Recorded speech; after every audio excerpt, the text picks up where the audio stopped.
একটু সাহায্য দরকার, একটা লোক অনেক কষ্ট করে রয়েছে, যদি তেরা বলতে বাড়িতে যাই অবশ্যই কিছু না কিছু পাবো। বাসাতে লোক আছে? কি হয়েছে ভাই? বাসা থেকে কিছু একটা অসহায় লোক আছে, তাকে সাহায্য করার জন্য আপনাদের কাছে কিছু অনুদান নেওয়ার জন্য আসছিলাম। তা আপনি কোথা থেকে আসছেন? আমি আসছিলাম মহাখালী থেকে।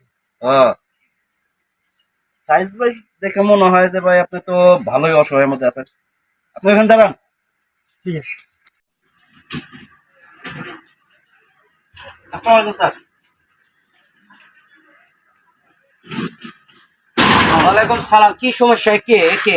ওই আমার গ্রাম থেকে আসছে এক আত্মীয় অসহায় মানুষ, কিছু সাহায্য জানাইছে স্যার।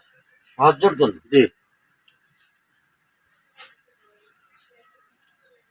একে তোমার এই গ্রামের যে লোকটা আছে তাকে নিয়ে দোকানে নিয়ে যাও, চা বিস্কুট বিস্কুট এর সেটা খাওয়াবো, ঠিক আছে? আর বাদ বাকি টাকা দিয়ে দেবো। হ্যাঁ, ঠিক আছে ঠিক আছে ঠিক আছে, ভালো থাকবে। স্যার। আর গেট ভালো করে আটকাবে। ঠিক আছে স্যার। স্যার এই যে গেল একে, এই ভাই থাকে। তো মনে হলো যে মনে হয় বাড়ির মালিক, আমার মনে হয় যে সাহায্যের টাকাটা আপনার কাছে দিয়ে গেল। এই চুপ, কেটে কইছে সাহায্য টাকা লেগে দিছে? হ্যাঁ কই দিব করতে, বাড়ির মালিকলা আমি, আর সাহায্য দিবে না।